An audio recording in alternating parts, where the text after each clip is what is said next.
নির্বাচনী প্রচার সেরে বাড়ি ফেরার পথে দুষ্কৃতীদের আক্রমণের হাত থেকে বরাত জুড়ে প্রাণে বাঁচলেন ত্রিপুরা উত্তর জেলার 57 যুবরাজনগর বিধানসভা কেন্দ্রের নির্দল প্রার্থী কান্তিগোপাল দেবনাথ।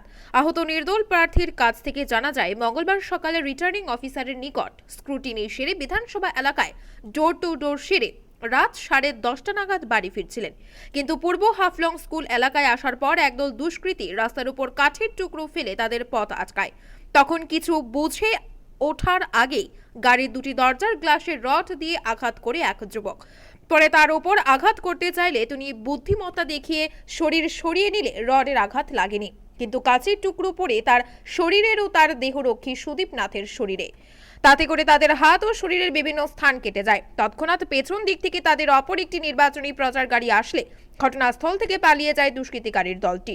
তিনি দুষ্কৃতিকারী দলটির কাউকে চিনতে না পারলেও ওই দলটি বিজেপি দল আশ্রিত বলে তার দাবি করেন। পরবর্তীতে ধর্মনগর থানায় খবর দিলে ঘটনাস্থলে পৌঁছায় স্থানীয় থানার পুলিশ। সেখান থেকে আক্রান্ত নির্দল প্রার্থী ও তার দেহরক্ষীকে ধর্মনগর জেলা হাসপাতালে নিয়ে আসলে প্রাথমিক চিকিৎসার পর আহতদের বাড়ি পাঠিয়ে দেন চিকিৎসক। সাথে গাড়িটিকে থানায় নিয়ে আসে পুলিশ। উল্লেখযোগ্য যে আক্রান্ত নির্দল প্রার্থী বিজেপি প্রদেশ ওবিসি মোর্চার সম্পাদক ছিলেন, কিন্তু যুবরাজনগর বিধানসভা কেন্দ্রের বিধায়িকা মলিনা দেবনাথকে পুনরায় প্রার্থী করায় মেনে নিতে পারেননি তিনি। তাই ক্ষোভে সোমবার নির্দল প্রার্থী হিসেবে মনোনয়নপত্র জমা দেন। তো আজকে স্ক্রুটিনির পর আমি বেরিয়ে আমার আনন্দবাজার এলাকাতে গিয়েছি, আমি শ্রীপুর হাফলংয়েও গিয়েছি, আনন্দবাজারে সন্ধ্যার পর আমি গিয়েছি এবং সেখান থেকে আমি বালিদুম গিয়েছি। বালিদুম গিয়ে সেখানে কিছু আমার পরিচিত আছে, ওনাদেরকে আমি ডোর টু ডোর করেছি। পরে আমি এসে আনন্দবাজার থেকে যখন আমি আসার সময় আমি সব সময় যে রাস্তাটা করে আসি, রাজাপুরের ভিতরে পূর্ব হাফলংয়ের যে রাস্তাটা, এদিকে আমি সবসময় আসি। আমি গোশালা, আপনারা জানেন এখানে আছে, গোশালা থেকে আসার রাস্তা।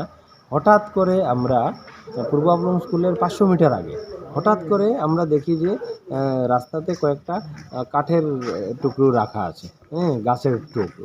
তো দেখে আমার ড্রাইভার যে ছিল বা আমার দেহরক্ষী যিনি ছিলেন কনস্টেবল সুদীপ নাথ, ঠিক আছে, তো ওনারা ভাবছেন যে আমরা নেমে সেটা সরাবো। মানে ভাবতে ভাবতে হঠাৎ সামনে থেকে একজন লোক আসলো, এসে প্রথমে আমার গ্লাসে মারলো। সম্ভবত রড বা লোহা জাতীয় কিছু একটা ছিল, কেননা খুব জোরে মেরেছে। মারার পর গ্লাস একদম চুন চুন হয়ে ভেঙে গেছে।